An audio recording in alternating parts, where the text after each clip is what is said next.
اور وہی ہے جو رات کے وقت تمہاری روحیں قبض فرما لیتا ہے، اور جو کچھ تم دن کے وقت کماتے ہو وہ جانتا ہے، پھر وہ تمہیں دن میں اٹھا دیتا ہے تاکہ تمہاری زندگی کی معینہ میعاد پوری کر دی جائے، پھر تمہارا پلٹنا اسی کی طرف ہے، پھر وہ روز محشر تمہیں ان تمام اعمال سے آگاہ فرمائے گا جو تم اس زندگانی میں کرتے رہتے تھے۔ حضرات محترم، یہ قرآن مقدس کا ٹرانسلیشن تھا جو ابھی آپ نے سنا۔ اب ہم انشاءاللہ عز و جل اس کے ایکسپلینیشن اور اس کی تشریح کے بارے میں جانیں گے کہ آخر اللہ رب العزت نے ان آیتوں میں ہم سے کیا فرمایا ہے۔ حضرات محترم، مذکورہ آیات میں اللہ رب العزت نے ارشاد فرمایا، اے محبوب آپ فرما دیجئے کہ بے شک مجھے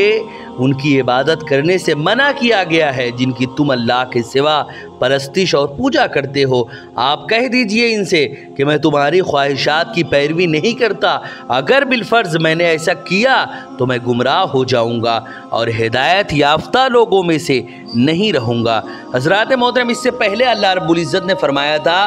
کہ ہم آیات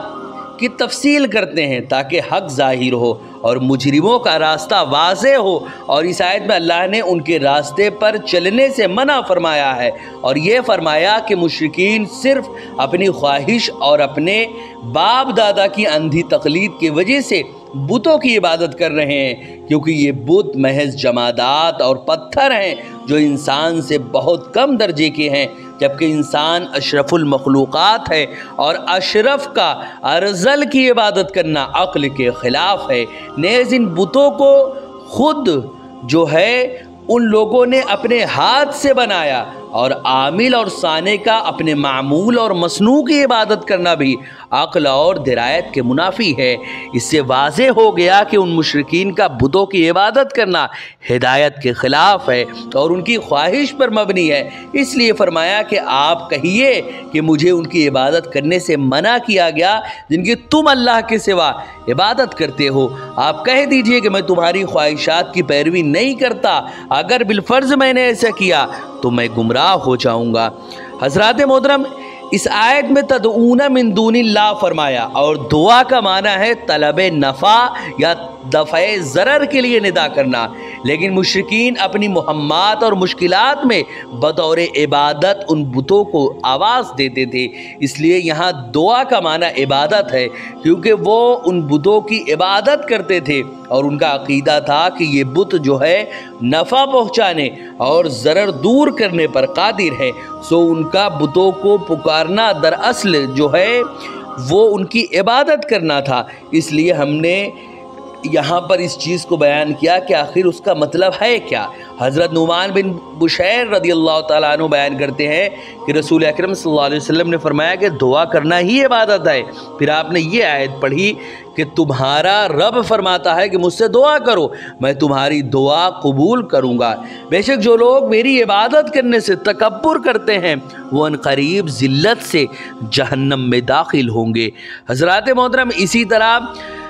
جو ہے مشرکین ان بتوں کی عبادت کرتے تھے، اس کے برخلاف مسلمان اللہ کی عبادت کرتے ہیں، نماز پڑھتے ہیں، روزے رکھتے ہیں، اللہ سے دعائیں کرتے ہیں اور لا الہ الا اللہ پڑھتے ہیں۔ ان کا یہ ظاہر حال اس پر قرینہ ہے کہ وہ اپنی مشکلات میں جس کو پکار رہے ہیں اس کو خدا نہیں سمجھتے بلکہ خدا کا مقرب بندہ اور معزون فی تصرف سمجھتے ہیں۔ یعنی کوئی اگر مسلمان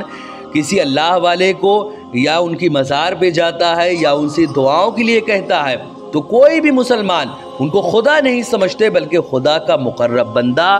اور ان کو معزون فی تصرف سمجھتے ہیں۔ تاہم اپنی تمام حاجات اور تمام مشکلات میں صرف اللہ کی طرف رجوع کرنا چاہیے اور ہر چھوٹی اور بڑی چیز کا صرف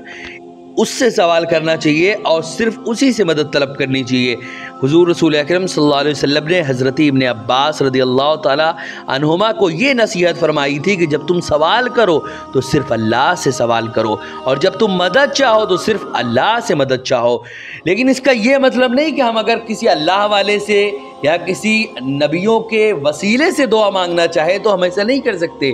آپ اللہ کے ولیوں کا وسیلہ لگا کر بھی دعا مانگ سکتے ہیں، اللہ کے نبیوں کا وسیلہ لگا کر بھی دعا مانگ سکتے ہیں، اس میں کوئی حرج نہیں ہے، بلکہ یہ تو اللہ کے نزدیک بہت ہی مقدس اور محترم شخصیات ہیں اور اللہ ان کی دعائیں قبول فرماتا ہے۔ حضرات محترم، اسی طرح انبیاء علیہم السلام اور صالحین کرام کا یہ معمول رہا ہے کہ وہ اپنی مہمات اور مشکلات اور تمام حاجات میں صرف اللہ تعالیٰ سے دعا کرتے تھے اور اسی سے استمداد اور استغاثہ کرتے تھے۔ سو ہمیں بھی ان کے اسوہ حسنہ پر عمل کرنا چاہیے اور اپنی ہر حاجت کا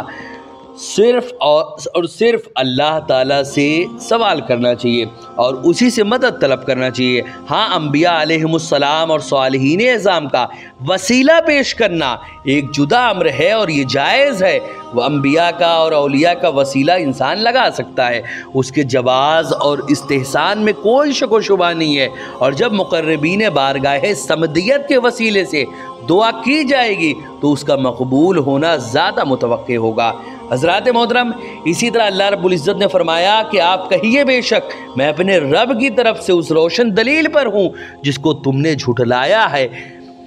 جس چیز کو تم اجلت سے طلب کرتے ہو وہ میرے پاس نہیں ہے، حکم صرف اللہ کا ہے، وہ حق بیان فرماتا ہے اور وہ بہترین فیصلہ فرمانے والا ہے۔ اے محبوب، آپ کہہ دیجئے کہ اگر میرے پاس وہ چیز ہوتی جس کو تم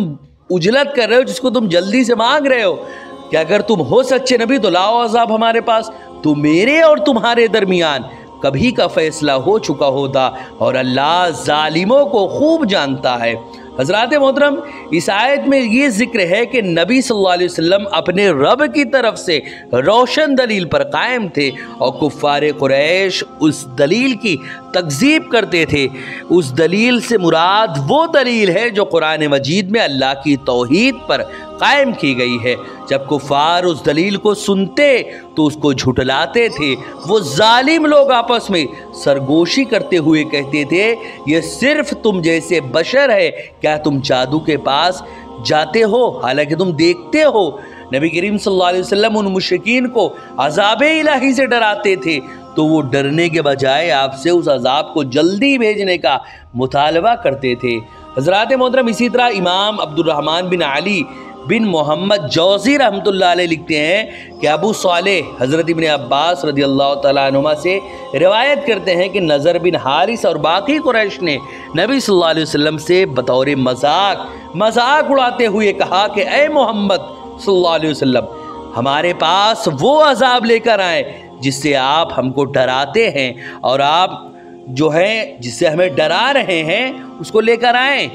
اور نظر نے کعبہ کے پاس کھڑے ہو کر کہا، اے اللہ، جو یہ کہتے ہیں کہ اگر وہ حق ہیں تو تو ہمارے اوپر عذاب بھیج دے۔ اس موقع پر آیت نازل ہوئی کہ جس چیز کو تم اجلت سے طلب کر رہے ہو وہ میرے پاس نہیں ہے۔ نیز فرمایا کہ آپ کہہ دیجئے اگر میرے پاس وہ چیز ہوتی جس کو تم اجلت سے طلب کرتے ہو تو میرے اور تمہارے درمیان کبھی کا فیصلہ ہو چکا ہوتا۔ حضرات محترم، اس آیت سے مراد یہ ہے کہ اس عذاب کو نازل کرنا صرف اور صرف اللہ کی قدرت اور اس کے اختیار میں ہے۔ وہ اگر چاہے گا تو عذاب کو نازل فرمائے گا، اور اگر وہ اپنی کسی حکمت کے بنا پر عذاب کو نازل نہیں کرنا چاہے تو نہیں نازل فرمائے گا۔ حضرات محترم، اسی طرح یہاں پر یہ بھی واضح کیا کہ مجھے اس عذاب کے نازل کرنے یا اس کے مقدم اور مؤخر کرنے پر کوئی قدرت نہیں ہے، اور اگر بالفرض یہ معاملہ میرے اختیار میں ہوتا تو میں تمہارا مطالبے پر عذاب کو اب تک لا چکا ہوتا۔ حضرات محترم، اسی طرح ایک اور یہاں پر بات ہے کہ حضور صلی اللہ علیہ وسلم کی زوجہ حضرت عائشہ صدیقہ رضی اللہ تعالیٰ عنہ بیان کرتی ہیں کہ رسول اکرم صلی اللہ علیہ وسلم سے عرض کیا گیا، یا رسول اللہ، کہ آپ پر کوئی ایسا دن آیا جو جنگ احد سے زیادہ آپ پر سخت تھا؟ آپ نے فرمایا، مجھے تمہاری قوم سے بہت زیادہ تکلیف پہنچی، اور سب سے زیادہ تکلیف وہ تھی جو مجھے یوم عقبہ کو پہنچی، جب میں نے اپنے آپ کو ابن عبد یا لیل بن عبد کلال پر پیش کیا، یعنی اس کو دعوت اسلام دی، لیکن اس نے وہ چیز قبول نہیں کی جو میں چاہتا تھا۔ پس میں غمزدہ ہو کر واپس چلا آیا اور قرن ثعلب پر پہنچ کر مجھے افاقہ ہوا۔ اچانک میں نے سر اٹھا کر دیکھا تو مجھ پر ایک بادل نے سایہ کیا ہوا تھا اور میں نے دیکھا کہ اس میں جبرائیل تھے۔ انہوں نے مجھے آواز دی اور کہا کہ آپ نے اپنی قوم سے جو کچھ کہا تھا وہ اللہ نے سن لیا، اور جو انہوں نے آپ کو جواب دیا وہ بھی سن لیا، اور اللہ تعالیٰ نے آپ کی طرف پہاڑوں کا فرشتہ بھیجا ہے تاکہ آپ ان کو کفار کے متعلق جو چاہیں حکم دے دے۔ حضور صلی اللہ علیہ وسلم نے فرمایا پھر پہاڑوں کے فرشتے نے مجھے آواز دی اور مجھے سلام کیا۔ پھر کہا اے محمد، اللہ تعالیٰ نے آپ کی قوم کا جواب سن لیا اور میں پہاڑوں کا فرشتہ ہوں۔ مجھے آپ کے رب نے آپ کے پاس اس لیے بھیجا ہے تاکہ آپ مجھے جو چاہیں حکم دے دے۔ اگر آپ چاہیں تو میں ان دونوں پہاڑوں کو ان پر بچھا دوں۔ رسول اکرم صلی اللہ علیہ وسلم نے فرمایا بلکہ مجھے یہ امید ہے کہ اللہ تعالیٰ ان کی پشتوں سے ان لوگوں کو پیدا کرے گا جو صرف اللہ کی عبادت کریں گے اور اس کے ساتھ کسی کو شریک نہیں کریں گے۔ حضرات محترم، یہ چند باتیں تھیں، انشاءاللہ بقیہ باتیں ہم نیکسٹ ایپیسوڈ میں جانیں گے۔ ویڈیو پسند آئے ویڈیو کو لائک کریں، شیئر کریں، اور اگر ہمارے محمدی چینل پر نئے آئے ہوں تو اسے ضرور سبسکرائب کر کے بیل آئیکن کو بھی ضرور دبائیں۔ السلام علیکم ورحمۃ اللہ وبرکاتہ۔